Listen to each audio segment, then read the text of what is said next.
Hi, and welcome to FrazlCast. Climb aboard the GNOME train. Chugga, chugga, chugga, chugga. Please make sure to keep your limbs and experimental instruments inside the train at all times. And now, on with the show. Hello, Internet, and happy Lunar Festival. It is Frazley the Awesome Gnome. Each week, I am joined by awesome people from Azeroth and beyond, and we talk about World of Warcraft and geeky stuff. On this episode, we talked about negativity and positivity as content creators. I got to chat with Piratepoots and the Scruffy Druid about their creative endeavors, and a lot of other things. The train got derailed a few times, but that's usual. So let's use my customized ultra-safe transporter to head on over to meet up with this week's guests.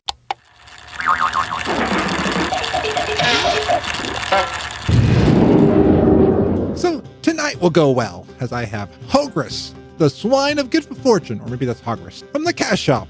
And I am joined by Piratepoots, Lady Emma, and the Scruffy Druid. So we have a packed house tonight, but thankfully we can all fit around the table. I don't know if I should say that we're feeling lucky. I think that's a whole different thing, but this whole thing is like technical issues, but you know what? That is life. Lady Emma, have you noticed, has the Kirin Tor Tavern Crawl already been through, or are they coming through later on? I don't remember. So either they will show up during the show, or they'll be after the show, but we'll find out. But Epicinsanity, what time is it? It's time to go around the table. Great idea. So what have you been up to recently? Let's start with our first guest, Piratepoots. You know, I do a lot of game design, and it's all failed projects from there, but I did get to play a new Resident Evil 2 remake. Is that the one with the demo that you only had one shot at it? Yeah, that's the one.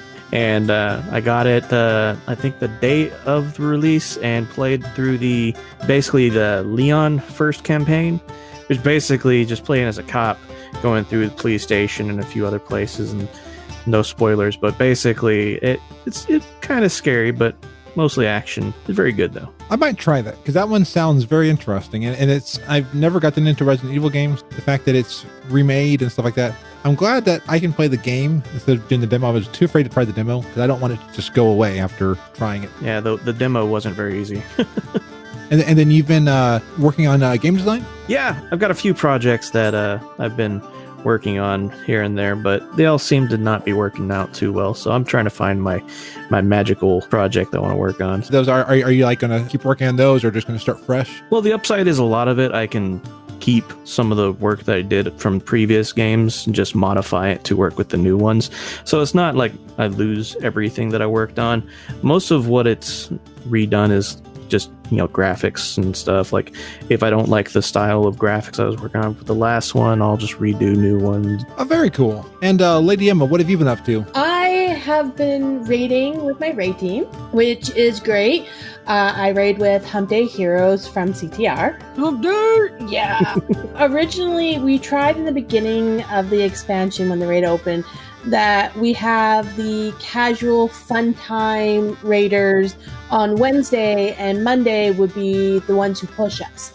The whole purpose of this was, have fun on Wednesday, goof around, do everything, make it relax, and then they really push it on Monday. The problem they had with this is they barely made head of the curve, and the people on Wednesday didn't really have enough gear, so when they did come to try and get ahead of a curve, it was a struggle. Because some of us has never seen this boss other than LFR. We haven't even done it on normal. It made things difficult, so they felt that this wasn't the right way, and so now that we're back to Monday and Wednesday, it's just Mondays we have to be a little bit more serious. But it was great because this past Wednesday when it reset, we caught up from what we did in the 2 days last week on one day. So nice. That means we get new bosses on Monday. Nice. The other stuff I've been doing is I see my Opa every Tuesday because my grandmother did pass away. So that's been keeping me busy. I get phone calls asking me if I can bring him stuff or go shopping, or he has a long list of chores for me to do when I get there. So that's always fun. I have the new kitty with Kuro. He's right now locked in the bedroom because if not, my mic and camera and everything's going to land on the floor and it's going to hurt all you guys' ears because he's still hyper. He's 6 months. He had his surgery last week, so I feel bad for him. I like how you said in the notes that he's not a male anymore. Like, Little naive me sitting here going, wait, not a male anymore. Did you just now realize that he's a girl? That's happened to me before. Because that happens with cats because you can't tell for trust me. a while. I have incidents with him that proves that he's male. He has flashed me a few times. I'm going through the same thing right now. I feel you. Yep. And it'll be just like you're just holding them or snuggling with them, and then all of a sudden it's there, and it's like, okay, please put that away. There's a time and a place for it. This is not the time or the place. So I may have taken a photo to prove to my boyfriend that this is happening because he hasn't witnessed this. Bye. Oh, cat nudes. Oh no! Just be very careful to not send that to people. I have. It's a really cute photo until you notice that one little part. Is that like that one GIF that I sent you of the dog on the keyboard? Yeah. Until you can see the dogs. Yeah. and I remember I was so afraid the fact that I might offend you on Twitter, and now I know you. I'm like, okay, so that you would not have been offended at all by that GIF that I sent, and I didn't send that GIF. And I deleted it because I saw there was like, I don't want. I don't get offended easily. Obviously, with this cat, I did buy some nice, big, giant, fuzzy balls for him to play with. So he's extremely happy with those. He gets kind of aggressive with those. I wonder why. Emma provides ball replacement. Already lost one pair. And it's rainbow color too. I remember for dogs, they had a thing called nudicles. So I think there were things that like dogs wouldn't feel bad. Yeah, they do it in implants. They also do it for humans as well. Where they do it for trucks. Yeah, trucks, yeah. Where they give you an implant so it kind of gives it that balance if they're used to something there. And for people to, have their pets feel manly. I'm learning so much today. Yeah, we did that. And while we were getting him fixed, me and my boyfriend both decided to go get pedicures. Ooh. We were so stressed for my cat losing his parts that we had to go pamper ourselves while he's going for surgery. I keep on telling myself I'm going to start playing Pokemon Ultra Moon. I have it on normal Moon. I've been playing with no problem. But Ultra Moon, I still haven't been in the schoolhouse. And my nephew got Ultra Sun, so he needs the Pokemon from Ultra Moon so he can complete his Pokedex. So I keep on saying, I'm going to start it. And I never do. How dare you? I know. I'm just so busy with fluffy balls and cats and... So I don't know how to segue. So Scruffy, you. So Now, see, I thought the whole harassing Scruffy was just going to be, harassing me, but no, you harass ferals, don't you? Never mind. Hi, I'm Scruffy and stuff. I don't even know what to say. We're all broken right now. What do you want to know? So what have you been up to recently, Scruffy? About 5'2". No, it's been a lot of D&D lately, lots of D&D. I have created monsters. Seriously, my group are monsters. They're all new players and they are all absolutely obsessed. I got a text message this week I just dropped $100 on dice. I'm like, what is wrong with you? There better be some nice they're loaded down. Oh my gosh. I just could. Man, I thought I was doing bad about ooh, I'm going to go get this book. And ooh, I got that on digital form, but I'm going to get that. Look at these miniatures over here. And I think I kind of want that. Ooh, Dice Jail! Kickstarters!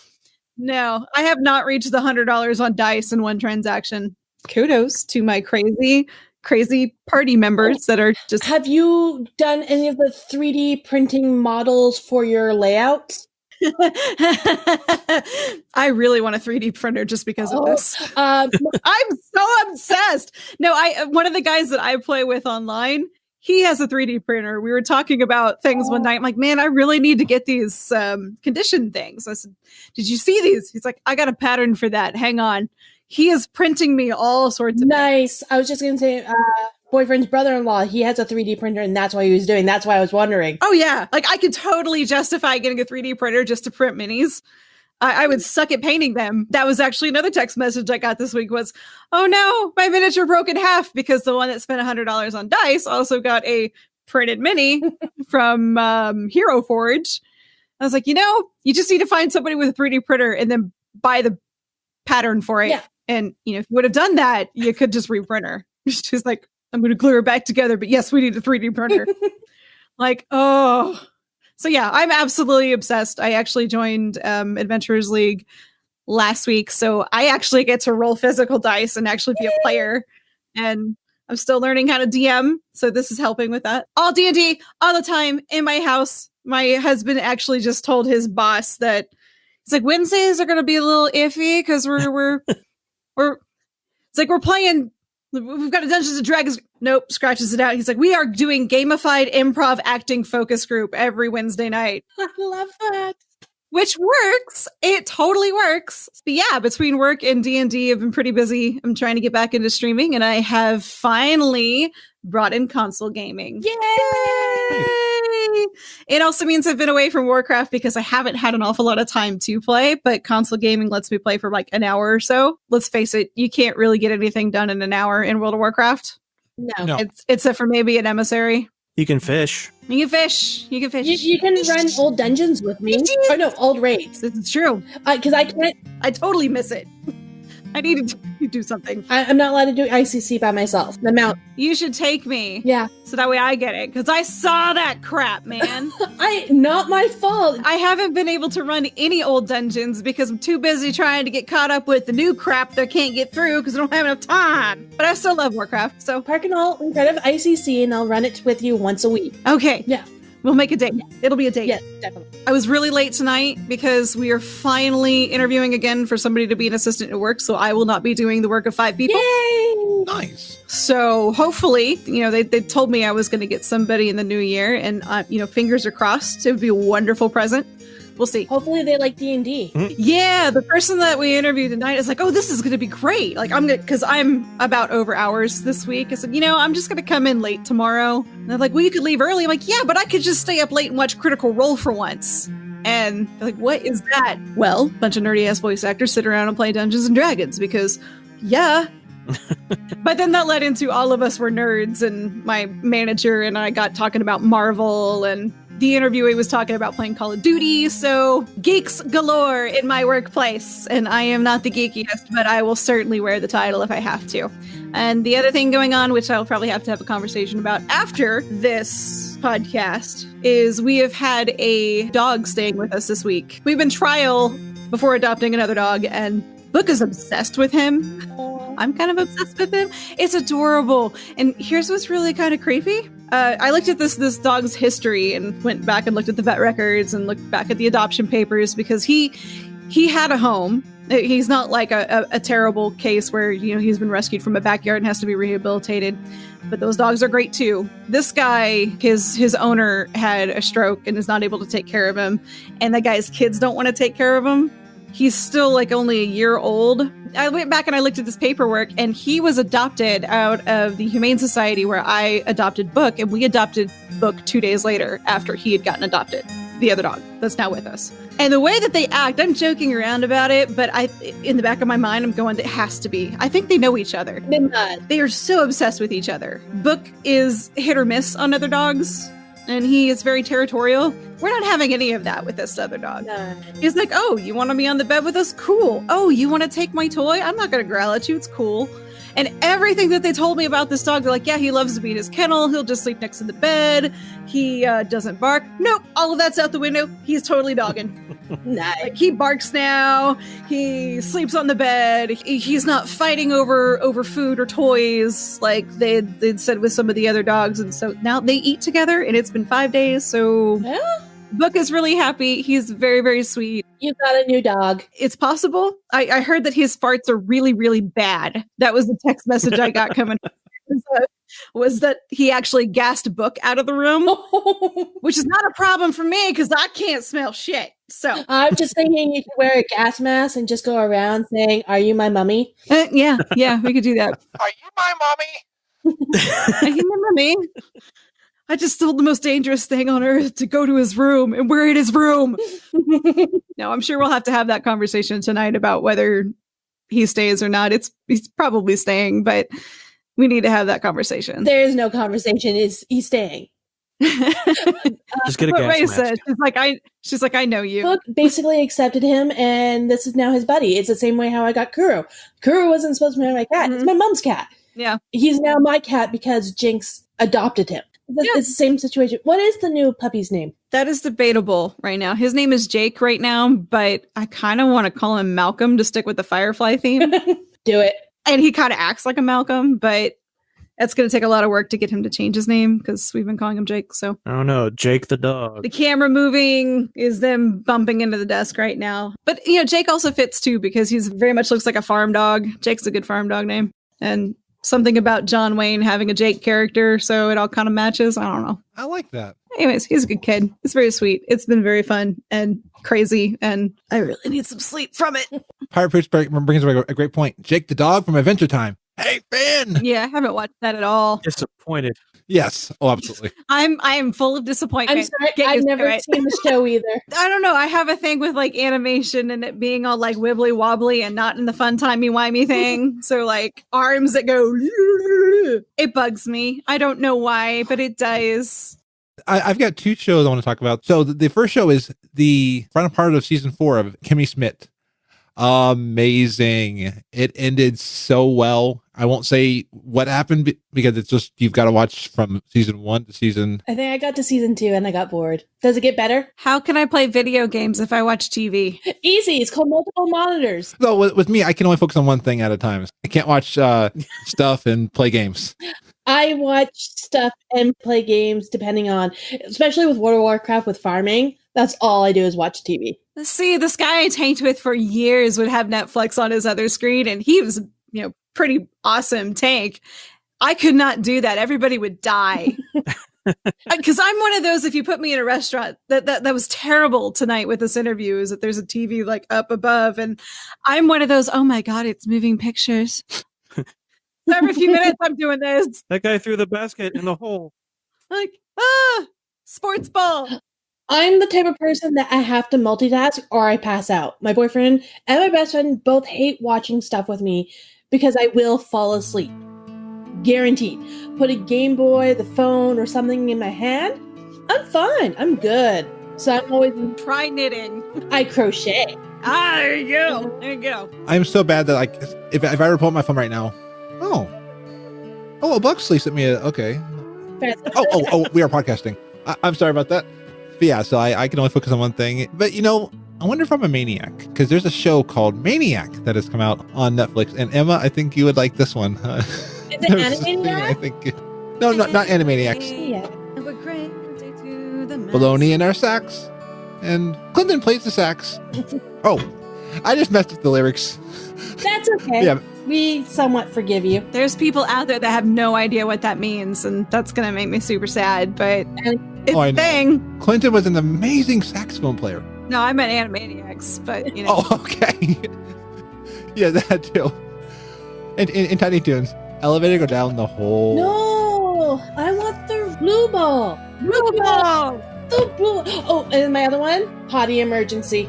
Oh, that one's a good one. Mm-hmm. That was going around my house for years. Potty emergency. Okay, so tell me about Maniac. What is Maniac? Because in my head, I'm going, Maniac. Well, it is set in the 80s, kind of a futuristic 80s. Annie Landsberg and Owen Milgram are 2 strangers who are drawn to late stages of a mysterious pharmaceutical trial. Each has a different reason for participating in the experiment. She is disaffected and aimless, fixated on broken relationships with her mother and sister, while he has struggled throughout his life with disputed diagnosis of schizophrenia. The radical treatment, using pills that the inventor claims can repair anything about the mind, draws Annie, Owen, and 10 other subjects into a 3-day drug trial that they're told will permanently solve all of their problems, with no complications or side effects.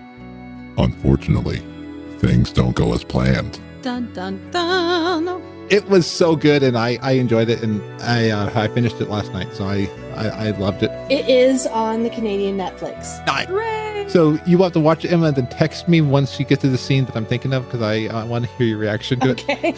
And then I started playing Kingdom Hearts 3. I only got to the first 20 minutes of cutscenes, and then before I finally started playing in the Coliseum, I put it on streaming, like, I'm going to play Kingdom Hearts 3, and all of a sudden there's all these cutscenes going. I'm like, okay. It was a let's watch. Oh, this is good.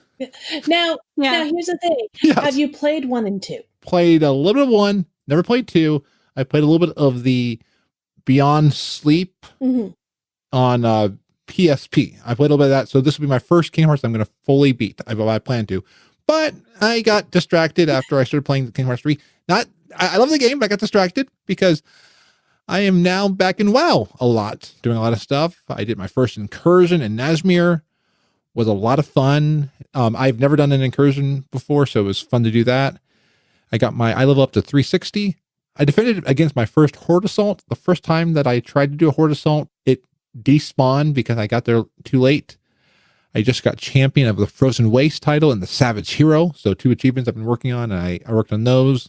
My High Mountain Tyrant Hunter. Into is now level 77. Yay! Over in Northrend, I finished up the Borean Tundra achievement. I'm now in the Dragonblight. I'm working with the Horde.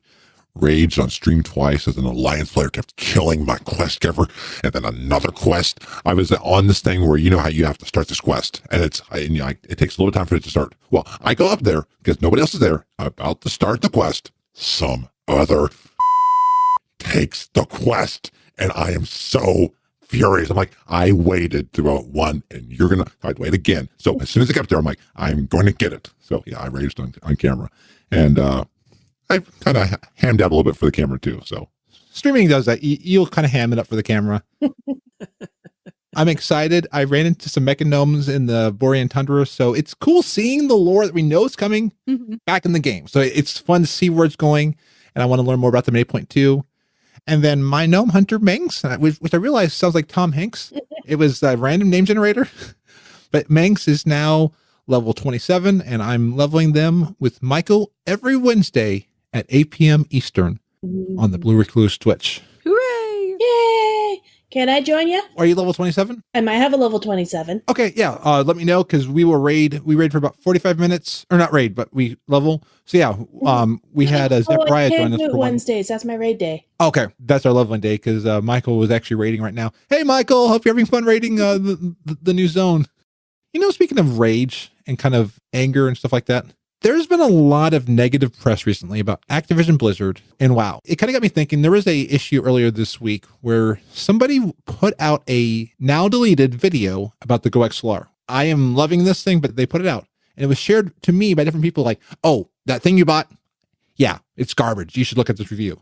Or like, I'm sorry, you're probably duped into buying this stuff. And like, I looked at the video, saw some issues with it, but it was a person's opinion. But then Podcastage or Stephen Bander released a video that actually went into the technical details. Because I realized that video, you never saw it other than product shots in that one video. But again, it's now deleted, so it's gone. Stephen Bander went into it, showed the pros and the cons. It was weird. That one has not gotten as much press as this other video that was negative. And then on the WoW side, I've been enjoying WoW. So I've enjoyed the WoW and the GoXLR. And I'm not saying either are perfect. I got my criticisms of both.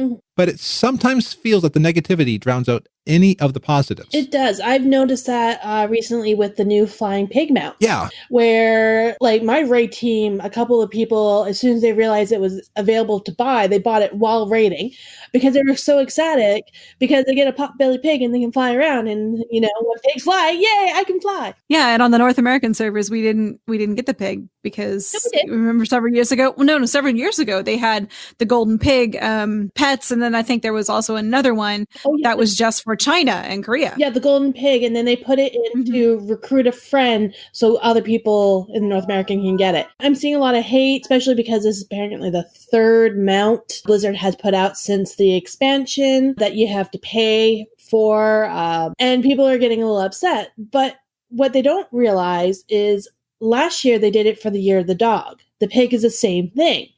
Yes, China is going to get it with their 6-month subscription if they sign up for 6 months. It was like us with getting the boat. I'm seeing a lot of hate for people putting up there, and it's just like, you know what? If you don't want to spend the money, then don't. I think that's kind of funny that they're saying it's so many mounts that were in the store, but how many mounts have we got? I remember. Wait, no. I mean, like, this expansion alone has so many mounts with it. I mean, there are so many mounts you can buy in game. There's the vendor ones. There's the ones, of course, with the reputations and stuff.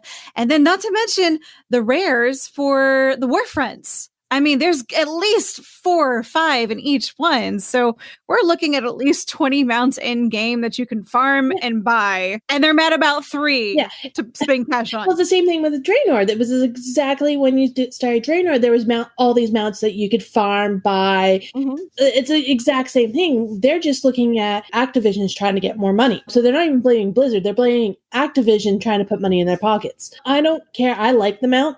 If I had the funds, I would buy it. But my biggest thing is, like, if you don't want it, don't buy it. That's your opinion. Don't harp on people, because I've seen people doing giveaways. Follow, retweet, and I'll pick 2 people or 1 person for a mount. I'm seeing tons of those. And then in the comments, if you start falling down, they start attacking these people for promoting Blizz digital merchandise. And I'm like, what's the difference from this compared to the stuff that people have done with all the other mounts in the past? Like, what's the difference? Well, and Ro made a good point on Twitter that you can buy with gold the tokens required, and it actually costs less than the frog mount, and then you get Blizzard balance with it. What got me thinking on this is I had seen a video recently by Joinen, who is a YouTuber. I follow them. They try to be wholesome, not positive or negative, but wholesome. And he released a video recently about how on YouTube there was a trend about being positive, and like he posted about how, like, PewDiePie, they were playing horror games, but they were trying to be always like positive, like never showing their true side, and it got to be hard on them, and they had to stop doing it. But then they said, now if you look at it, it's gone the opposite direction. Everybody's like, the worst thing about this person. Can you believe what this person said? The horrible things about this stuff. I'm wondering, what if there is a trend toward negative for the views? I'm trying to be objective with stuff, but sometimes there are days I'm like, if I just be negative, would I get all the views? Would I get all the things if I were to just be like, oh, Activision is worse. Activision is bad. Activision is like the thing that's going to take down the world. I mean, because they're just bleeding the company dry of everything. But I'm like, that's not me. Sure, I have my criticisms of it, but what do you think about being a content creator, trying to find that balance between being positive or negative or in the middle? I say kind of the middle. You can touch base on people's reaction. You can say your own opinion, but negative just brings out more negative. So you're going to get people lashing out at you for your positive or your negative view. Sadly, negative is a lot louder than positive, but you want more positive because people come for the positive. And your opinion. Opinion matters most. Yeah, one of those things where I think I brought this up with Frazley once the other day when I was kind of venting, because he was telling me about the Go XLR video things and all that. And the problem with all this stuff is, first of all, you've got, in the context of all sorts of things, and I'm probably going to piss some people off today, and I do apologize for that, but there's this whole level of gatekeeping with things, first of all. And then so what happens with that is these popular people with an opinion say these things, right? And then so you've got all these people that jump on this bandwagon with very little information to go off of. And basically, they know that any sort of controversy that they bring up will actually get them more attention at this point, because now they've either they've shouted into an echo chamber. All these people are just, yeah, you're right. And then alternatively, you've got people that are just tired of hearing all this stuff, and they're on YouTube or Twitch or whatever, and they see these videos pop up in their recommendations or stuff, and they're like, oh, this person has this negative opinion about this. I'm going to go watch that video and I'm going to comment on that. So they're getting popular off. And with the way the internet is now, it's more accessible for people. So now they have access to be able to put their opinions out there a lot easier and potentially get popular just from being a jerk. Like, they don't have to have facts or anything on their side. All they have to do is have an opinion and preface it with, this is just my opinion. Yeah, it's pretty true. Yeah, I think once upon a time, when I was much younger, when I got into radio, shock jocks were still a thing because we didn't have all the regulations at that time from the FCC really kind of cranking down on everything. So you had radio DJs that would pull wild and crazy stunts just because that gets attention. And even if it wasn't like safe or sane at times. And I feel like a lot of this is the same thing. It's doing something wild and outlandish. And that's because right now you can kind of get away with that on the internet. Although we look at some of this stuff and go, that is the stupidest thing I've ever seen. Why are you eating Tide Pods and trying to kill yourself? I mean, like, common sense goes out the window. Looks like gummies. Sorry. Yeah. Anyways, new meaning to washing your mouth out with soap. So Hey, the British like rose flavored candy, which basically tastes like soap. Yeah, I got my mouth washed out with soap several times when I was young. So naughty Druid. I mean, I think of it a lot like that. And it is just people trying to be outlandish and try to get that attention. And the internet is a perfect place for that. Is it right? Not so much, I think. I mean, you have a great point with that PewDiePie. If that is really the case, him trying to be positive all the time when he first started out and all happy-go-lucky was stressful for him because he's not that type of person. Yes, it happens. I mean, me with streaming, we've talked about it several times that I just try to be me, all the good and the bad. Hi, boys. The good, the bad, the ugly, the good stuff. And people are trying to have more of a persona for themselves instead of just being them. Because if you're the crazy, wild, outlandish out there, yeah, that's a persona you can step into and people can follow it. You don't have to be you. Yeah, and the thing, kind of going back to the PewDiePie thing, I remember I used to watch his videos all the time. He did try and be some big positive guy and all that stuff for a really long time. And I saw his video where he was talking about the forced positivity, and I can understand it. Basically, he was trying to put on the face, basically, to make everybody like him because, you know, he was always projecting this positive attitude and all that stuff. And, you know, if he even seemed a little bit off, people would be like confused, even though he's just fine. He's like, I'm just fine. I'm not happy. I'm not sad. I'm fine. And I think that was his big thing with that. Well, you can't always fart out rainbows and butterflies all the time and be amazing.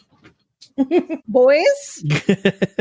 Holy crap. But going back into WoW, where people always have to have something to complain about, you said it best that they preface it with, oh, this is just my opinion. But the problem is, if you're going to have an opinion and you're going to bash on something that you want to see change, you need to remember what constructive criticism is. You can criticize it, but if you really want it to change, why not like be part of the solution and come up with those things? People forget that there's this other side of it. And instead are just like, bitch. For me, I am pretty much me in the real side. I mean, people talk about me being positive. There are days I don't feel positive, but I try to at least be uplifting. But I'm not putting on a face. But on the days I'm not feeling fine, I try to be at least vulnerable to share what I'm going through. I think I shared on Twitter that I'm going through the disturbing sides of losing a friend. And I'm trying to find the positive with that. And then going into like the Go XLR, there were a couple of things that I've had issues with. So instead of just being like, oh, it's awful, I went onto the Discord for it and I was like, hey, here's an issue I'm having with it. And guess what? They're like, oh, I see that. I was working with them, trying to be constructive on what it is. And I don't try to be like, everything is perfect. Everything is great. Because no, WoW's not perfect. WoW's not great. I raged earlier this week because there were some things in Wrath of the Lich King that were infuriating me. How dare you talk bad about the best expansion ever? I know. Oh. That expansion gave me achievement. Some of these quests were like, if someone else started it, nowadays, if someone starts a quest, it'll let you join in on what they're doing. No, you have to wait till that person stops it. Then you start it, but then somebody else can. I don't want to rage over there. But Ali then was like, "Hey, look at that! Blizzard has learned from their quest design around the Lich King." And I'm like, "You're right. They've made it better. Helps me appreciate it better."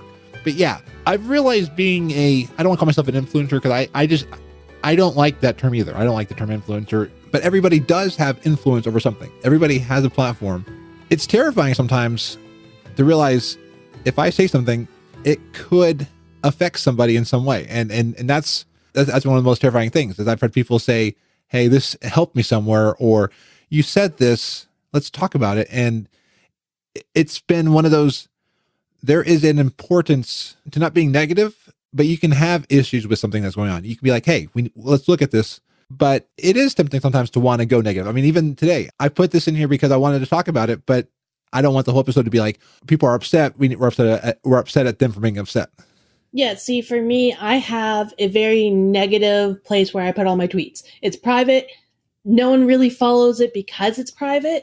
And it's just somewhere, not for someone to read, for me to vent. And it could be life. It could be about games. It could be anything. It's just something that I'm bottling up and I need to let it out. But I don't put on my main Twitter feed because some people don't really want to see that. You know, they want a more positive environment. They want to follow people who are a bit positive. People like Scruffy, you've been posting a lot of positive tweets lately. And I do read them and I enjoy them. I might not comment on them, but I do read them and enjoy them. That's sometimes what people actually want to see. So content that is positive. You just have to have the right viewers, I guess. See, and to temper that, though, I had the other day, you know, this is just a down day today. I woke up and I feel like I'm in a funk and, you know, it's just, today's a day to be blue. And I am trying to be super positive on my Twitter because I need more of that. And it reminds me that when it's bad, it's not going to be bad forever. No. And because it helps me, I'm hoping it helps somebody else out there. And sometimes it does. I did get a thing the other day that was, well, you know, you can't always be this and you've got to, you know, it's okay to be this. I'm like, well, that's the point of these. It's okay to not be okay. Yeah, you're human. Yeah. But, you know, yeah, it's just, I'm not telling you to fart out rainbows and sunshine, okay? I'm telling you that hence why I have to stick with it. Hence why I have a toxic tweet. Because, you know, if someone doesn't mind seeing those or wants to see those, I don't mind them seeing it. Like, I make sure no one at my work sees it because that can be bad. Yeah. But it's, you know, you have to have a safe spot, a safe environment of people who accept, and you're allowed to be who you are. And if you're having a crappy day, have a crappy day. If you have a negative opinion about something, you can tell someone you have a negative opinion, but you can explain how it might be better or why you think something should change for the better. Right. I mean, if you do want something to change, screaming, I hate it, is not going to get you anywhere. No. It's like having a toddler throwing a tantrum because they didn't get a cookie and they're just bashing their head and arms and saying, I want my cookie, I want my cookie, I want my cookie. Well, you're not going to get your cookie. You're going to get a timeout until you calm down. I'm the kind of person that has to go and actively mute different things on Twitter because I will respond to things. A lot of things that I will respond to, they could be political, they could be social things, you know, things like that. I'm just finding myself going and muting things because if I don't, there's things like the other day I saw somebody basically trashing on a quote unquote titty streamer. And I was just like, look, dude, if you don't like it, just report it. Let Twitch handle it. If they want that on their platform, let them keep it on their platform. If you don't like titty streamers, then why are you watching a titty streamer in the first place? and you know, it's things like that. And change the channel, dumbass. Exactly. You know, it's one of those things where, like, also I like to think of myself as like kind of left leaning, right? But when it comes to politics and stuff, I try and let my logic dictate my course. So sometimes, you know, I'll sometimes agree with maybe something Ben Shapiro says, or maybe, you know, I'll be like, oh, that Hillary Clinton, she made a point or something like that. You know, it's just a matter of like, I try and put myself in both positions and think it through myself. And, you know, I may not even be right about what I think, right? But the thing is, I try and use logic. I don't try and say I'm Republican or I'm Democrat or anything. And so I see these things on Twitter and I will interject even if like, it's ridiculous. So I have to mute everything practically. Like I literally had a tweet out there showing a list of my muted words. It's like, does anybody else have any other ideas of things that I can mute? Because I just don't want to hear all this negative bullshit. Have I made that list yet? Not yet. Have pup dates made that list yet? Because there's been an awful lot of pup dates going on. No. But so far, Follow for Follow has made it. Donald Trump has made it. The Wall, Crooked Hillary has made it. I've got a whole list. I can show you sometime.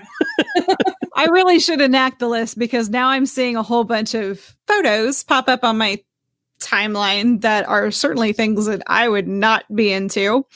And it's mainly, I mean, more power to you, girl, if you got it. But I'm not really interested in seeing the scantily clad stuff. And I'm not really sure how it got on my timeline anyways. Where'd it come from? There's a certain cosplayer on my thing that I follow. I follow her because she's a CTR member and everything. She's great. She's awesome. I love her pictures, but I don't need to see them in public when I'm out and about and stuff. Sometimes I'll show my wife and she'll just be like, I don't want to see that. I'm like, well, at least I'm sharing it, not keeping it to myself. Yeah. What's shocking to me is like these are people that I don't even follow, but it's because of the new algorithms on Twitter. It's the, oh, hey, your friend liked this, so now you're going to see this. I'm like, I have noticed that a lot lately. There's a lot of not safe for work stuff, and I'm looking at it on my break, and I'm like, okay, squirrel. Oh, okay, that's fine. Oh, no, scroll. Oh, someone's coming. Butt, another butt. Oh, Trump. That's still a butt. All I heard was nether butt. So I'm thinking of the nether people from World of Warcraft. It's the Nether Storm. Yeah. The ethereal?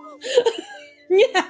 The ethereals don't even have butts. They're just wrappings. Well, apparently How do you know? they have butts because you're saying nether butts. Oh, another butt.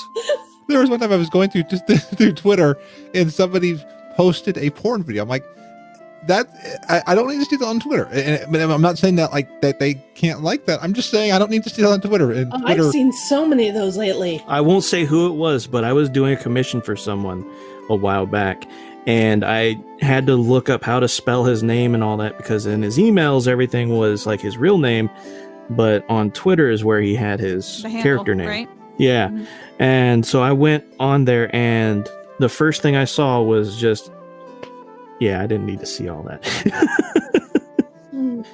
Before we get into like trouble and stuff like that, I think we all kind of talked about the topic, and I think we raised the good points that kind of you can't be always positive, but we can't be always negative. And I like we can share how we're feeling, but our goal should be to encourage or make things better. To not just use words, not to share our opinion without any action. For those that are bogged down by the negativity, we need to put more out there of stuff that we want to see. Kind of what I think. And I like the ones who say have not liked how a game's gone. Some of them have gone on to make games. I mean, doing something, but trying to make things better or trying to find the best thing. Like Scruffy, some of your posts some days have been really helpful, like saying, hey, Monday, it might not be going great, but you know what? Let's find something good in today. So those have been helpful for me, and that's the stuff that I've been wanting to see. Like, what matters. That's fun. I've been kind of bored with World of Warcraft, but what makes me keep coming back is the people, and I love my raid team. I am horrible as anytime I can get my Warlock portal up, I summon the raid leader. Even though he's right beside me. Oh, that's awesome. Yep, and now you can see when they haven't accepted it or when they decline it, so you can summon it right away. So I have another person on the raid team. We chat, and it's like, yeah, I need someone to click quickly. And I may or may not try to summon him just before the poll goes out. Oh, I love that. But you make fun. Like, it's like, yeah, I might be bored with the game, but you have fun with the people. Or it's other people who might not care for the people because of experience. They might find fun in something else. I'd say all of you have given me fun in WoW. And doing this tonight has been one of the things that's kept me WoW. I would say that if it wasn't for the creativity, I might not be subbed to WoW. Not saying that WoW is not good, but it's been my pull back into the game. So I've got creative people on the show tonight, and I wanted to kind of talk about some of the creative things that you're working on, and I've got a couple questions. So Piratepoots, you do art and game design. Mm-hmm. Yep. You made the server image I used for the starting soon, so I love that. I mean, that was just amazing. So thank you. You made my Twitch sub emotes and my sub badges. So how did all of this get started? Be honest with you, when I was a kid, my mom and father, they were artists in their own right. I mean, my mom wasn't as active as an artist or anything when she was carrying me or taking care of me or anything like that. You know, she had paintings and stuff she did. My dad, he'd be at work and he'd do some doodles and stuff while he was not busy with something. So eventually I just kind of started drawing off of comic books and Ninja Turtles and stuff like that. Just over the years, I've gotten into all sorts of stuff. Like, I think when I was 12, I got into using RPG Maker to try and make my own games. I've never actually fully made a game in it, but, you know, it was just fun playing around with it. And then I started doing 3D modeling and stuff like that around then too. So over time, I just kind of tried to dig into all sorts of different art stuff. I'm even starting to use watercolor for the first time in my life for the most part now. So it just came from my interest in creating things with my hands, especially since I'm ADHD. I can't sit still for anything. So. Oh, me too. I'm diagnosed with ADHD, and it's amazing that I can sit still for 59 minutes right now. I have ADD and ADHD too. I don't know if you guys notice I'm constantly moving, and normally you guys don't see this because the camera is usually up higher. Now you actually get to see my arms go around. I'll fill it with the teddy bear. I probably shouldn't have like a swivel chair, but that's what I do. If I don't have like a leg kicking, it's the swiveling back and forth, and I know it's probably really distracting, but it keeps me a little focused. Oh, you probably haven't seen me all night going back and forth. Right? I need one of those like fidget cube thingamajigs. Just not during podcasting. No, no. I feel like I'm anti-fidget spinner, but I want a fidget thing like Frazley's got. Like the little Mobius thing is amazing. See, I had a fidget spinner. It was a crappy one. Those aren't fun. It's a fidget cube where there's buttons and a switch, and there's like a little joystick thing. Actually, I should have. Back in my day, that was called a click pen. Yes. Just not during a podcast. No, Frazley. See, I've got a fidget cube somewhere. Yeah, some of the fidget cube buttons that you can press don't make the sounds. So I could play with those ones and it won't bug the podcast. Or I just mute my mic. Okay, because I'm just like sitting here like as an editor, like, oh. Yeah, on my fidget cube, the little it's got a little thumbstick on it. And right now, if you start to try and turn it, it does a little squeaking noise as it's turning. It gets so annoying. Yeah, that would be probably a problem. Yeah. Oh. The things I've had to edit out in the studio, Oh, man. If he ever invites me back on another one of these shows, he'll be editing out a whole lot of stuff. Oh. I think Frazley usually has hours and hours of editing with me on, probably. Hey, Scruffy Druid. What? See? Uh-huh. So you've been doing D&D yes. and podcasting. Yeah. So how has that been? I don't listen to my stuff. No. I don't know. You tell me. You listen. No. Oh, I love it. It's the Scruffy Druid. I love those bumpers. In fact, I need to make another Has the Tail Wags because that was so much fun doing the first one. It's a lot of fun. It's something for me to do. And while I'm not sure if it really has any merit because it is kind of me just rambling off things that I found interesting or rambling about random stuff that's going on in D&D and Blizzard and WoW when I'm in there and stuff, but because it really is my opinion on things, but I try to give some news. It's fun. It's something I've wanted to do for being in radio for so long. It's nice to have something that I can kind of control all of it without corporate going, yeah, you need to talk about this, and this, and this, and this, and screw all the other stuff. Nobody wants to know about cell phones or smartphones or what's coming out on that. I'm like, what's in your pocket, dude? Smartphone, but no one wants to know about that. I'm a geek. I like talking about geeky things. I like talking about tech, even though I don't understand it. So it lets me do stuff that I want to do. D&D it's getting me back to the creative stuff because I was very creative growing up. I was very, into voices and very into, reading and writing and drawing. And I stopped all of that like in high school and afterwards because I came from an area where it's like, you got to grow up sometime and that's crap. So if you like something, keep doing it, find a way to keep doing it. And so I'm trying to get back into doing all that stuff while overcoming the thought of why am I doing this? Because it's kind of stupid and people said I shouldn't do it, but people are wrong. So I have a quick question for you. Have you ever thought of podcasting while you're doing your D&D sessions? I'm working towards that. And it's something that we've talked about several times. One of my goals for this year is actually to start hosting a one-shot online for people that want to play, because many people have come to me and said, run for us. I'm like, I'm a really crappy DM right now. It's not working. When you do that, please let me know, because I would definitely sign up. And I've got a list of people that really want to do it. And I would love to try to stream one or at least do audio for one, but I'm not comfortable with it yet. Mm-hmm. And I want to put my players in that position because all of them are brand new and have never played tabletop. But they've been very supportive of it. They've been very supportive of the fact that I mentioned that I want to start writing more of that stuff. It appeals to me. And I don't know how to do it, but I want to. So I'm going to figure it out. And they are 100% behind me to transition into that, which is pretty cool. It's a nice little... All I'm thinking is you write a book and it's going to be similar to NPC. Oh, Yeah. That is my opus. Is like my grand opera in my head is this thing called The Reluctant Adventurer, and it was actually inspired by Diablo, from playing Diablo, but it's more RPG centered. So it's one of those things that I'm thinking about it more, and it's coming together more in my head. It just needs to come out to paper. Ooh, I can't wait to read it. Nice. Let me know when you finish and publish it, and so I can buy a copy. Okay, will do. Like, the end game with that is I really want to make it an audio drama. Ooh, So that's even better. Yeah. I wanted to like kind of release it chapter by chapter and then have an audio drama that goes with it. I gotta write the damn thing. Okay, get off this podcast right now and go write it. Right, Frazley. What are you doing? I know. It has been so like I have given so much thought in the last couple weeks going, I really just kind of want to quit my job and just do it. But that's stupid. I have the rational side of me is like, you can't do that. You can't do that. You're now getting daily texts But I'm very now close. saying, how's your podcast /book? It's gonna It'll be get daily. there. I promise. So I'll be your #1 fan before it even starts. Do it. Come on. I'll get there. I promise.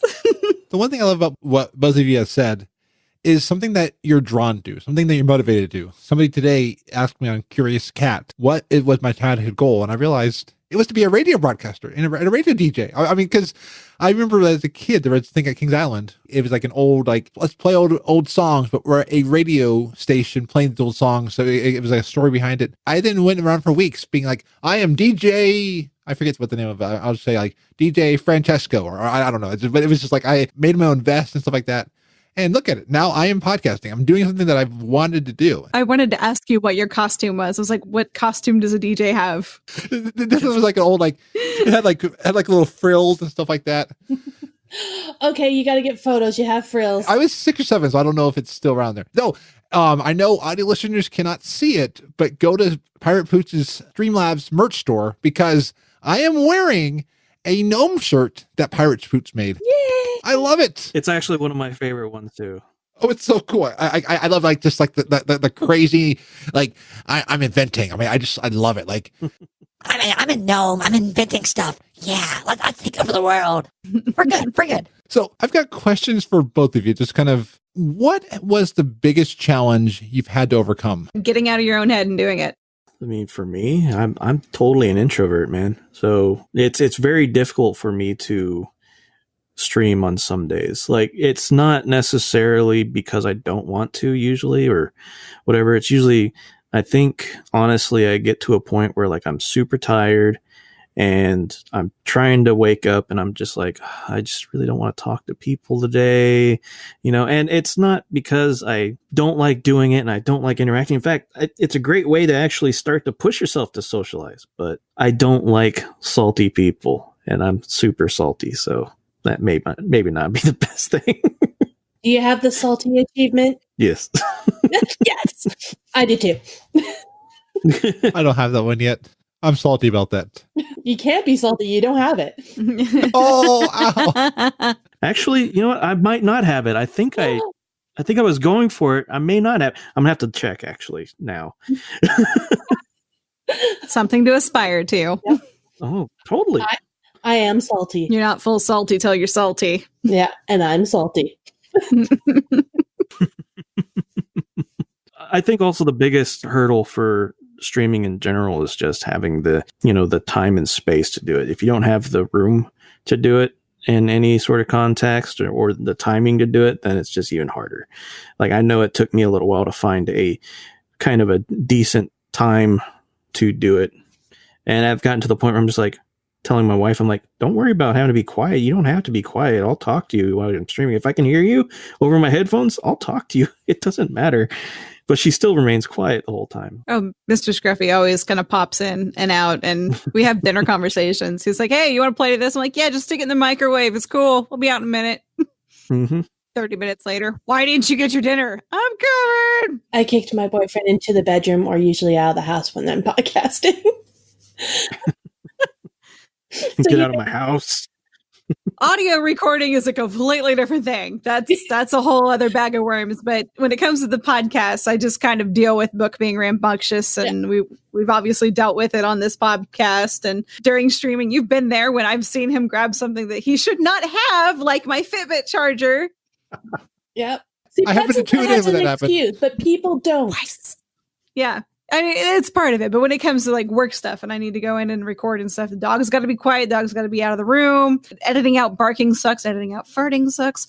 All sorts of other stuff. Don't even get me started on mouth noise. That's a whole other can of worms. Podcasting and streaming is me, where I'm not perfectionist. Got to do it everything perfect and right. And it took me a while to kind of get into that mindset, because that kind of held me back a lot. Was like, well, this isn't going to look right if I do this. And yeah, that was defeatist. Just kind of jumped in and went. I got to the point where I had to tell my wife, hey, for the next couple seconds, I need you to be quiet, because I'm going to be running this thing to remove all the noise from the room. And that's really the only time I try and get her to be quiet. Yeah. Yeah, it helps that my husband's also into audio stuff too, so he gets it. So the other issue I have is my boyfriend's grandmother, because we live in her basement. She doesn't understand what a podcast is at all, or that I'm, recording with people and talking to people on the internet. How she enters the room is she bangs her hand against the door and then starts calling our names. Housekeeping! More like Emma, or I won't say her boyfriend's name. And then just comes in, and then she'd be like, "What are you doing? What are you doing? What are you doing?" Just like, okay, go away. I need to put up a sign in Chinese saying, "Please do not disturb." FYI, she's Chinese and she can't read English, so I'm not being racist. I'm just stating facts. Fair enough. Yes. I have to say, all of these jokes and things, I'm just laughing tonight. And I mean, stuff like this is some of the best stuff that's happened with me since starting. Like these stories and like some of the things Emma's saying, like, oh yeah, I mean, I know that. I mean, it's fun, all those things. So what is the best thing that has happened to you since you started? Well, for me, I have been able to at least get some sort of income rolling in. Quit my job last year due to high anxiety and all that. So, when mental health issues come and knocking, it's like, okay, so what do I do from here? So my wife literally told me to quit. So I've been really trying to push, my art, been trying to actually create games, but like I said earlier, those have been kind of falling apart. But, I've been able to somewhat get some art sold through streams occasionally, but it kind of helped me find my niche for what I can do easier and actually give people things that they would like best, like Twitch emotes and badges and stuff. I mean, everybody needs those at some point. So, oh, absolutely, and they're so much fun to put into chat. Yes, Frazley does it quite often. Yes, and that's when I'll be quite honest, I haven't seen your Twitter before until today, and I looked at it, I'm like, oh, your pin, it has Frazley in it. That's Frazley. Yeah, I've actually got a few people that I've done stuff for. I don't even have all of the emotes that I've done on there right now, because I can't find them on my computer at this point. They're probably in some folder somewhere that I just forgot about. But everybody that I've made them for, they've been happy. So that's just like, okay, well, I'm going to do this, I guess, for a thing. I've been having fun with it whenever I can get it. They look amazing. So just curiosity, how much are they? I sell them for 15 flat, basically. Basically, anytime that someone asks for a badge or an emote, I do it the same process for both. It's the only difference is what size they have to be resized to. It's a flat $15 per emote or badge. That's pretty much it. And then I started actually doing a referral thing for people too, so that can get like $5 knocked off of them if they refer people and stuff. But 15. Answer your question. No, that is awesome. Because I deal with my sister who is an artist and all that, and we're always like wondering, how much do you actually charge someone for anything, digital or physical art? To me, 15 seems way too low. It does take time and effort. Just the ones I've seen are awesome. And I would probably say like a lot higher. So to me, 15 is like a steal. Yeah. And, a lot of that, though, is the market. A lot of other artists, they'll sell it for 15. I've seen as little as 10, but to be honest with you, the ones that I've seen for lower than 15 haven't been really all that great. I mean, there's probably someone I haven't seen doing emotes before. He's doing it for 10. They're probably amazing, probably better than I am as far as I know, but I just haven't seen it yet. And 15 seems to be about the price that a lot of people go for. I think the first time I started doing it, I was doing it for like 20 or 25. I don't remember how much it was. And, that kind of helped with the bills a little bit more. But, at this point, I'm more concerned about selling a quantity as opposed to, how much I get for just doing one at this point. Because I want to attract people that will in return put my name out there and say, hey, you need this done. This guy will do this for you too. Because eventually the more people that you have lined up as clients, the better it is. So, you can start out at 10, 15 or whatever is comfortable for you, and then adjust your price over time also. It's not a set thing that you have to keep. If you've got a return client, just be upfront with them saying, hey, just let you know my price is lower now, or just let you know my price is higher now. Mm-hmm. In some cases, you may have to say, hey, just let you know I've been kind of burned a few times. Not you, but I'm going to require the payment up front now, or anything like that. Mm-hmm. As long as you're open with the people that you work with, any changing in prices or however you do it, it's not going to be too bad. Most of them are going to understand if they're willing to pay you for the work. Mm-hmm. I have to say, I've been impressed with your work. It was one of those.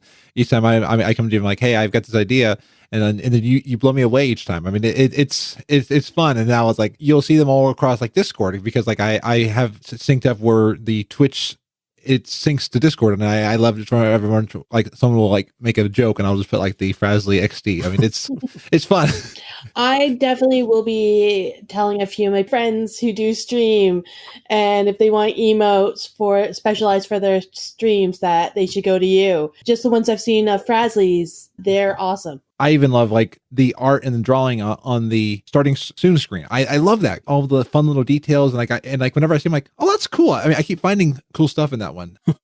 It adds that charm that I love. Awesome job, Piratepoots, and I want to do everything I can to get your name out there. I appreciate it. It's one of those things where like I've been kind of going back to the original question, like best things have happened. I've met a lot of people that are supportive over everything, and I've also had my moments where I'm just like for example, I posted a tweet the other day about this where I uploaded some game assets like art to my itch.io store, and I put it up there really not expecting to sell anything, but I put it on there as a pay what you want type thing. Around the time that I posted this, 17 people downloaded it, not a single person wanted to pay it, and I was only selling it for like $1 or $2, and it kind of gets demoralizing. But then you start to really think about it. It's like, well, at the same time, I've got all these other people that have been supporting me and spreading my art, just letting people know about it. So really, really just say that I'm thankful to have met a lot of people, you, Kick Tripod, everybody that has helped me out, at this point. I can't be happier. I think it was Kick Tripod who introduced us. Kick Tripod in the CTR streaming help. Somebody was asking, where do you find emotes? And he mentioned Piratepoots, and I messaged you. And now we are talking like here, there. I wouldn't say like we're best friends. I got very few best friends, but one day, right. One day maybe. But we talk frequently. Yeah, it's always fun. It always makes my day when I see your image show up on Discord. Well, definitely the same, man. You're a positive guy, kind of like how I posted on my Twitter earlier today. Excited to talk in front of a bunch of positive people while I complete my heel turn. Wrestling term for the bad guy, by the way, for those. Oh, I was thinking, are you wearing heels? No. I've worn heels. I thought before. It was the new I don't like step. Heels. No. I was fully expecting at one point during this podcast for me to just completely just like break down and start raging about like the Go XLR people, which, by the way, Helicon, if you guys want anyone to review your products, you've got like at least 3 people in this podcast who don't have a Go XLR right now who would be honest with their reviews. Mine's coming. Just saying. 2 people then. Mine's already on order. All right. I heard about it. I ran into one of the girl streamers while I was at BuzzCon, and she was telling me about it. She's like, dude, this guy like just demoed this at TwitchCon last weekend, and I thought you might really like it because you're an audio person. And she's telling me about it. And I didn't even know Frazley had known about it and got it. And somehow I got like in the second wave and saw it. It's like, ooh, hey. And I went and told him, I'm like, I think I'm getting one. He's like, oh, cool. Mine's coming this week. I'm like, Yeah, We- for me, So much fun. together. For me, it's a little bit outside of my price range because, being unemployed, Yeah. not really bringing in much money and stuff. But, I do YouTube videos, I do Mm-hmm. Twitch, it would come in useful for more than just streaming for Oh, yeah. me at this point. So I'd be happy to review it for someone if they just give it to me. So, hey, Do two it. people here. Yeah, I would be happy to review it. I actually belong to a food service thing where they kind of give me food that's all prepped. I just have to cook it. And I write them a review every single week on all the meals that I get. That takes dedication, FYI. It takes a lot of dedication to write all these reviews. And I'm starting to do it at more places. Even on Google, I'm starting to write reviews. And they're not negative reviews. They're truthful reviews. They're constructive criticism reviews. And I'm also Yes. a devil's advocate, so I will say the pros Mhm. and the cons, Yeah. and then let you weigh out what's worth it. Like, is it worth it? Yeah. Or is there too many negatives or something? I try to be positive with corrective criticism. I do this for my sister's art all the time, telling her, it's like, well, if you change this a little bit, this could improve it. Or, no, it will look better before you start messing with it. I have to take a quick ad break real quick because this episode this week is sponsored by Green spatula. So, every week how you want food. Well, how food's so expensive? At Green Spatula, we will send you some food that has just a little bit of mold on it. I mean, it's not that old. So, it's really easy to put in there because it's already been made. It's just been sitting in a fridge for a little while. So, use coupon code Frazley, and we will give you your first year free. What you don't know is it's made of goblins. Hopefully Blue Ribbon doesn't try and sue. Or Blue Apron. Sorry. Or maybe the green giant. It's goblin. Oh. It's goblin. Oh, now I'm thinking of Soylent Green. That's exactly where I was going with it. And also, I'm re-listening to campaign 1 of Critical Role, and they just ate souls. That sounds salty.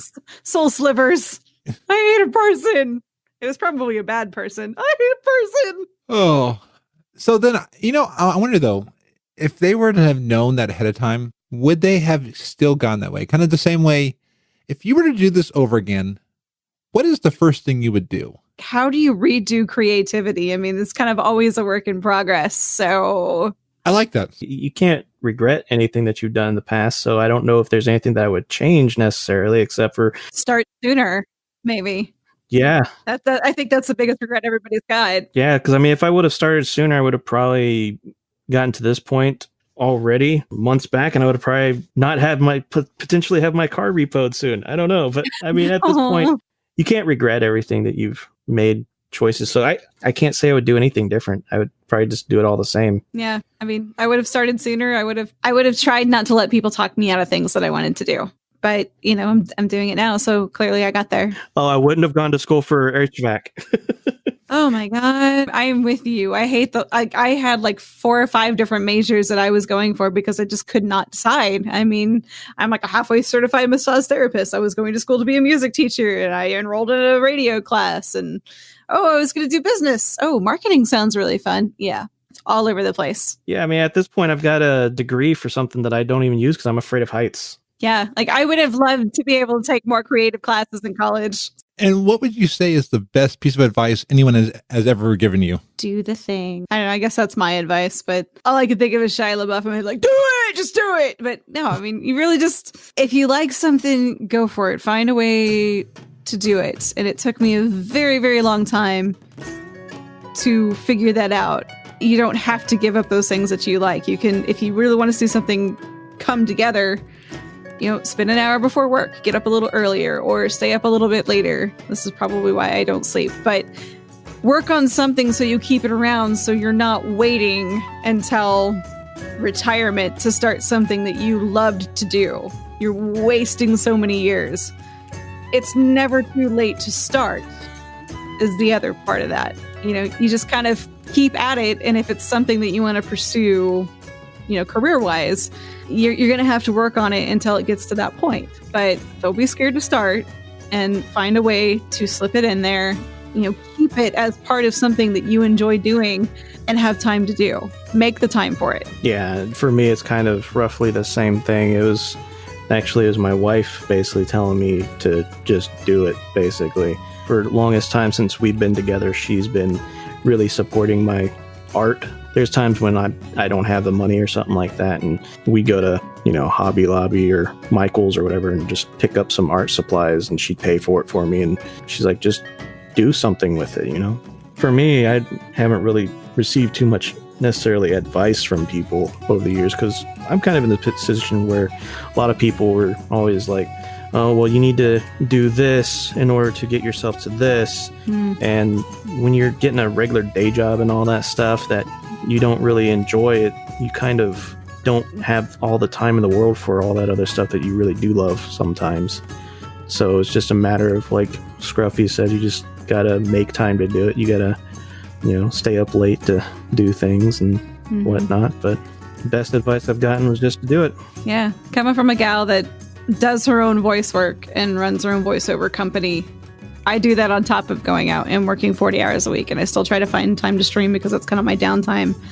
And at work, even with downtime, I'm always scribbling and trying to write stuff down or researching something, and it sucks with how much hours I put into it, but what I'm getting back from it is so much more fulfilling to me.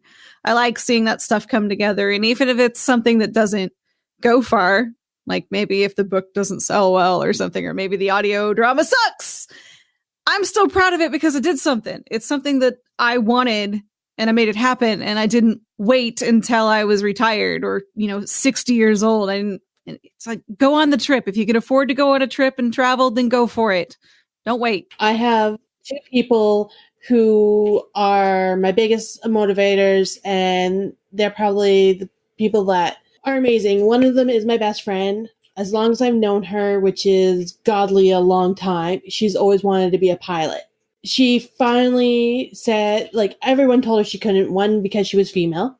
Second, she had glasses. Third, just everyone says it's not an ideal job. It's hard to get into. 1, Amelia Earhart. 2, contacts. 3, shut your face. I'm going to do it. Well, the problem with that, they didn't know how contacts would affect, and if you lose it and your sight, you're responsible for the plane and thing. If you had glasses, if they broke, something happened, and they didn't know how long-term eye surgery would play an effect. They finally approved laser eye surgery, and this is why she is a pilot. As soon as they approved that, she signed up, got it done, and she went to school. Within 5 years, she became a captain of a plane. It was a smaller company. Nice. It's now with a bigger company. As soon as they lifted that one restriction, the one that was holding her back, probably 5 years of schooling, 5 years of working, she was a captain of a plane. And that was the one thing she always wanted to do. So she's like, the biggest inspiration is like, you don't let people hold you back. Find ways around it, because you can always do it. And just have a great supporting group to help you out. The other person is my oldest sister. She is a phenomenal artist. She also did a photo of my cat. She does a phenomenal realistic things. And she was told from day one that you can't make a career out of art. Bull. Yes, you can. She is also a makeup artist for the film industry. And that kind of got her in her stepping stone of doing art on a canvas, which is the face. So she was still doing some sort of art, but it helped her with what her real job or her real passion is, and that is doing painting. And she's even starting to fool around with digital art, and it's phenomenal. So don't give up on your dreams just because someone else says it's not a living. You can make it a living. Yeah, once upon a time, it used to be all about the 9 to 5 and the picket fences and stuff, but things have changed, and you can change with it. It's cool. Go for your dreams. Still be practical, because, you kind of need to have some logic on some of the things you do, which is why I'm not like running off to join the circus. But no, I mean, I'm sure that I could probably quit my job and we'd be fine. But I want to be rational about it. Yeah, it's a little security. But eventually, your not real job, your other job that you do, you might be able to cut that down once they hire some awesome people that game and understand you. Oh no, they get it. Well, okay, most of them totally get it, but yeah, Yeah. But you might go part-time there and you go full-time to work on this epic podcast audiobook that I am waiting for. So please hurry up. All right. Just got to do it. I got to do the thing. The problem is a lot of people don't have patience for it. Right. So a lot of people, they want to quit their job right away. Mm-hmm. You know, me, I didn't really want to do it, but I had to. But, you know, in a situation where some people, you know, like let's say they want to quit to be a Twitch streamer or something like that, just because they had like 10 views in chat one day, you know, it's not something that you can do right away. And if you do want to just completely quit your job and focus on that other thing full time, more power to you, but it's not going to be an overnight success. Right. So you have to be able to handle the fact that you're probably not going to sell art for a little while. You're probably going to hit a drought. I mean, there's a lot of contractors out there who have droughts all the time. So, and you have to budget for that. Don't forget to budget. So if, let's say, you do work on commission and you got a really epic paying commission that pays for bills and a lot of nice shiny things, well, maybe hold off on buying the shiny things because you might not have that great amount next month. I need to remember that when it comes to D&D stuff because I've been a little crazy with that. Well, after you have your 3D printer, the filament is really cheap and you'll have no problem. So your biggest expense will be the 3D printer. So once you got that out of the way, maybe you can start getting a donation. You guys are enablers. Stop it. but first to go XLR. Oh, and I still need to hear that audio book podcast.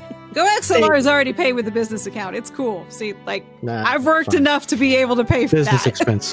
It is a business expense. Hey, so will be the 3D printer because you can start selling these models off to people.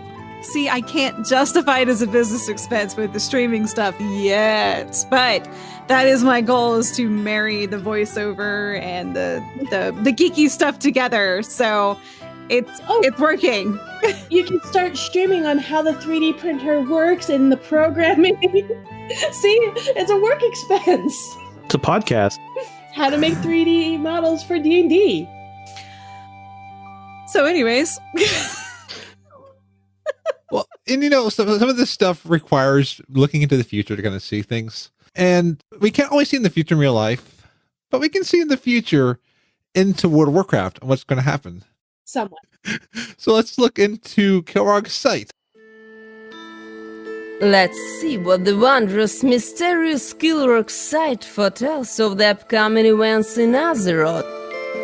Thank you for joining us on Kilrog's site, the upcoming event for February in World of Warcraft. Darkmoon Fair starts February 3rd to 9th. Profession Quest now gives skill points to the new professions. Make sure you get all your rep, as Pathfinder 2 should be starting soon, just like when we're going to get rid of Chrome. Best way to get rep is using the 10% Wii buff or the Darkmoon top hat. They don't stack. Not only they give you a rep buff, they also give you an XP buff, so this is great for leveling alts. There's also many achievements, pets, mounts, and transmog to collect, or just have a good time in the PvP arena. The micro holiday is Hatching the Hippogriffs on February 23rd, this wonderful day in Fairlass. You can be part of watching the hippogriffs hatch. There are 5 that can hatch and follow you around for 24 hours.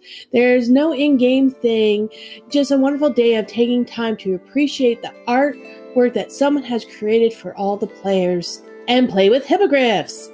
Weekly bonus events for February. Battle for Azeroth Dungeon is February 5th to 11th. Final boss on each of the current dungeon will drop an extra item, complete for Mythic less, for the quest to get another epic loot. Battle Pet bonus event is February 12th to 18th, triple XP for pet battles. The quest is winning 5 25 PvP battles for Ultimate Battle Training Stone. They are very handy when you want a pedal to be perfect right from day one. Time Walking Dungeon event is February 19th to 25th. Outlander is the time walking, and you need to be 71 or higher.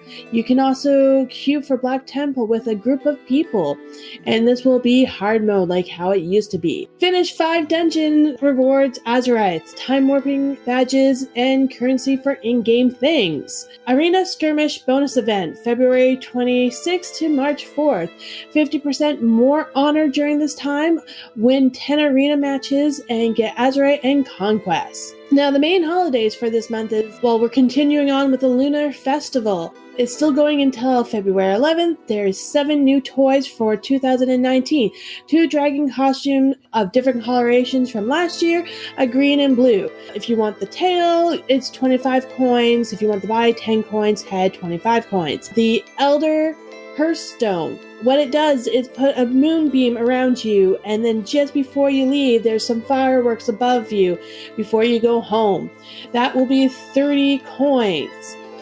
For the new toys, all of them, it's 158 coins of Ancestry. It will take 2 tunes to get enough coins for all the toys. I'm just really glad that the toys are shared across accounts. Max amount of coins is 84 coins. This is also a great way to level tombs, get XP and rep from the major faction cities. Don't forget to get the Dark Moon Fair buff to help with the XP. You can also have a friend help you fly around for really low tunes that can't fly if you have a 2-person mount. Love in the Air is the other one. It starts February 12th to the 26th. Most people will be farming the Big Love Rocket, which can drop in a heart-shaped box. Last year, you needed to be 98 or higher to have a chance for the mount drop. Most likely, they've increased the level with the new expansion. You can queue up for the dungeon at level 20, another great way to get XP for your alts. Loot should drop appropriate to your level. The other farming part of this event is love tokens. This is how you buy pets, mounts, and toys, and there's many achievements. If you like to help other people out with Dangerous Love achievement, please log on the following: No Morlock, Orc Death Knight, Human Death Knight, Orc Shaman, Undead Warrior, Blood Elf Mage, Dwarf Hunter, Night Elf Priest, Tauren Druid, Troll Rogue, and Draenei Paladin, so they can throw some petals at you. Please try to be on the opposite faction city in front and just have a little dance. What's also coming out is the second Raid Finder is coming out February 12th, and then the third one should be coming out on the 26th. So don't forget to have some fun in LFR and just give everyone a hug, because we're all here to play to have fun. And this is Kilrog's site for this upcoming month. And there's a lot of great stuff in there. I still want that Love Rocket. I got to go back and... Yep. In a way, I'm kind of hoping they don't increase the level you have to be to have a chance of the Love Rocket. Yeah. It's not a guarantee, because if it stays at 98, then all my tunes can farm it. But usually they try to get it so it's only a few levels away from what the current expansion level. So they might say you have to be 118 to have a chance for it to drop. So you would definitely say if that happened that you would not be loving it. No, but everyone needs the big Love Rocket eventually. Absolutely. Thank you all for joining me on FrazlCast tonight. That was a wild night. I hate Chrome. Get rid of Chrome. Soon. I can't say when. So, where can we find you on the interwebs? Let's start with Pirate Poots. Well, you can find me on Twitch over at twitch.tv/piratepoots. You can find me on Twitter at twitter.com/piratepoots. I mean, literally pretty much most social media, you find me at Pirate Poots. And Scruffy, where can we find you? It's pretty much the same. You can find the Scruffy Druid on Twitch, twitch.tv/thescruffydruid. Over on Twitter, I am at the Scruffy Druid. My podcast is the only different one, and it's at Loot Optional on Twitter. And that is the podcast, Loot Optional. And Emma, Where can we find you? You can find me on Twitter at lady_Emma. That's basically my main social media site that I deal with. Other than that, you could probably find me on Frazley's Discord or other people's Discord, or even in the CTR community, because CTR is awesome. Absolutely. Well, and with that, we are going to head back to Ironforge, and before the old gods do anything more with the show, so... Don't forget to eat my law cookies.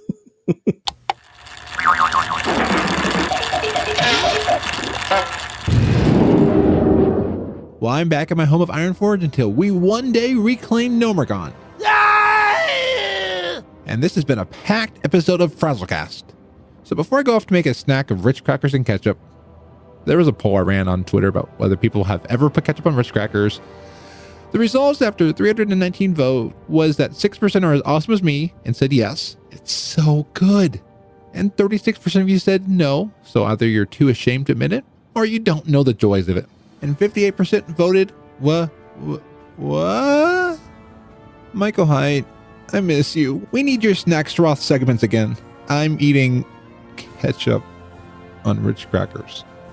But before I got sidetracked by my stomach, I was going to mention that Bartholomew, an officer in CTR, an awesome streamer, has a suggestion on the Discord feedback site about adding a calendar function to Discord. Our guild heavily uses Discord, and this would be an awesome thing to add. I can see it also being great for communities like the Sparkspans, being great for the Dragon Powered Studios Discord, even raid teams. This would be an amazing cross-game calendar that people could sign up for events and stuff like that. So I encourage all of you to go vote on it. I have a link in the show notes. Why I'm off to go eat some Ritz crackers with ketchup. I promise you, it really is good. Though not as good as some of the stuff that Michael Haidt has been posting on the Food and Furry show. Michael Haidt, please come back. Well, I'm Frazley, and you can find the show at gnomepodcast.com. Until next week, be awesome. Sorcerer Scandal sends seditious scallywag to the stockade. It's the overly dramatic news. I'm Hunts the Wind. If you're plotting to commit treason and overthrow the legitimate government of the kingdom, finding reliable allies is a key step. But just as important is keeping your alliance secret. Sir Geoffrey Ashvane, cousin to Lady Ashvane, learned a hard lesson on that front recently and will be paying a heavy price for it. The young noble over the past few months have been making numerous trips to Drustvar, ostensibly to hunt with members of House Waycrest. But agents of House Proudmoore grew suspicious when they inspected his carriage at a customs toll house. They discovered numerous items hidden in a secret compartment with strange sigils and the scent of magic on them. Fearing he was seeking to enlist the aid of occult forces, the Borealis Guard hauled him in for questioning. Sir Geoffrey vociferously proclaimed his innocence and threw accusations back at the guards, saying they were quote-unquote hunting witches that did not exist. Reluctantly, they released him. However, they wisely put him under surveillance, and the next night captured a raven released from his home. The bird had a message strapped to his leg in Geoffrey's handwriting, promising rare spell components in exchange for curses cast against prominent Proudmoore family members. So now the disgraced noble sits in prison charged with lying to investigators and conspiring to commit treason. Once again, the old adage has proven true. When it comes to conspiracy, it's not the crime, it's the coven-up. Broadcasting across all Azeroth, I'm Hunts the Wind. Check out the archives at overlydramaticnews.com or follow me on Twitter at Hunts the Wind. Portions of Buxley have been pre-recorded. Buxley here to answer your World of Warcraft questions in this edition of Ask Buxley. This question is about time. Dear Buxley, that goblin at the end of your segment is always saying, "Time is money, friend." Is time actually money? Well, I'll tell you something first. That's the third most popular goblin phrase. The first is, "Hey, you almost stepped on me," followed closely by, "Hey kid, do you want to buy a watch?" But I will tell you that the phrase "time is money" is in general usage in the goblin communities because they use money to tell time. Instead of phrases like, "It's 12 o'clock," or "It's 4:15," they use phrases like, "You could have earned 12 gold by now," or "That quarter has moved past the other 4. I know that sounds kind of weird, but it makes sense to them. Goblin trade prince Gallywix is so obsessed with the idea of money and time that he once tried to go back in time to make profit from it. He went so far as to gather up all the PvP arena match statistics from the present day and went back through that portal that opened during Legion with the dream of making a giant casino in the middle of Shatrath. Since he already knew who won the matches, he could go back in time, place bets, and then make a lot of money to build that casino. it would have worked too, except for that human that showed up on that Mechanohog going 88 miles an hour and who stole those statistics, all just to save us from the weird goblin future that might have happened. So you can see, goblins are very obsessed with time and money. They think that any moment you're not earning, acquiring, inheriting, collecting, receiving, gathering, or otherwise getting money is time wasted. Thanks for your question. If you'd like to know what I've been up to every day, follow Ask Buxley on Twitter. If you like the segment, please take the time and rate it on iTunes. Hey kid, you want to buy a watch? Haha, bet you thought I was going to say time is money, friend. Oh, darn it.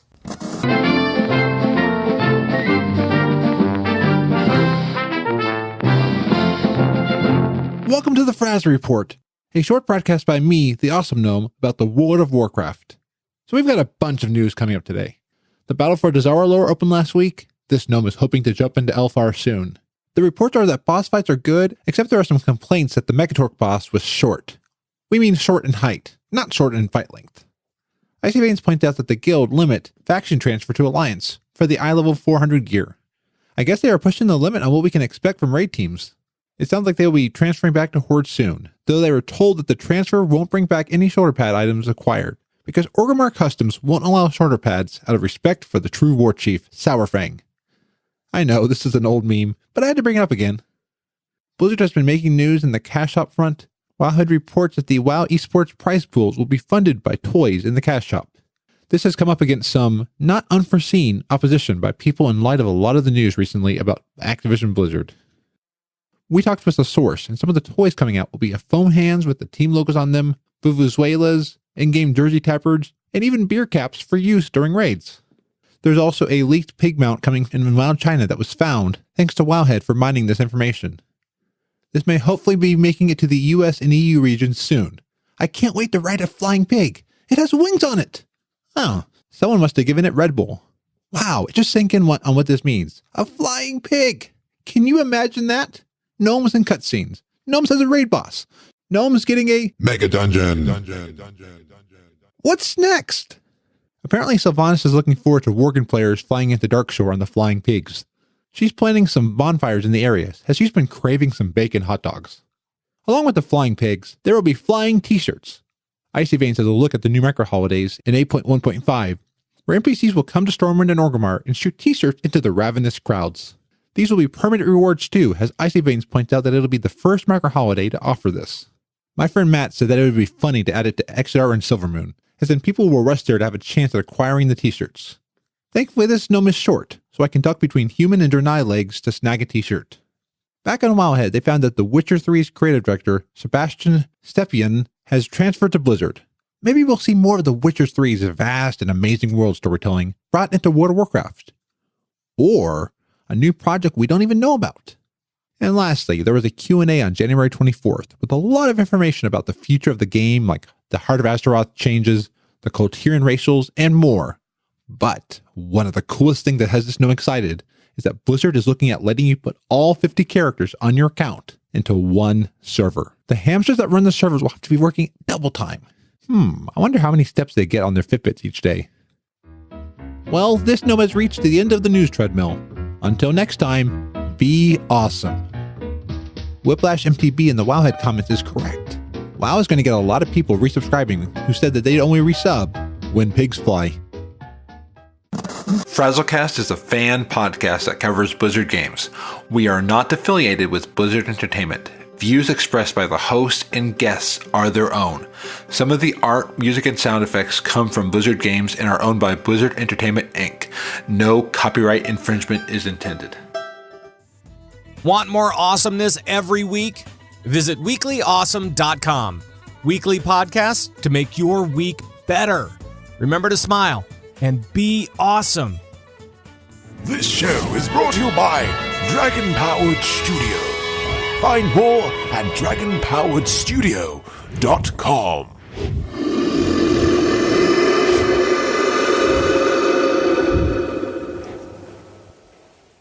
But when I go back and look at his paperwork, it's just I just need to stop talking tonight. Words are hard. Words are hard, and I talk for a living, so I say it all the time.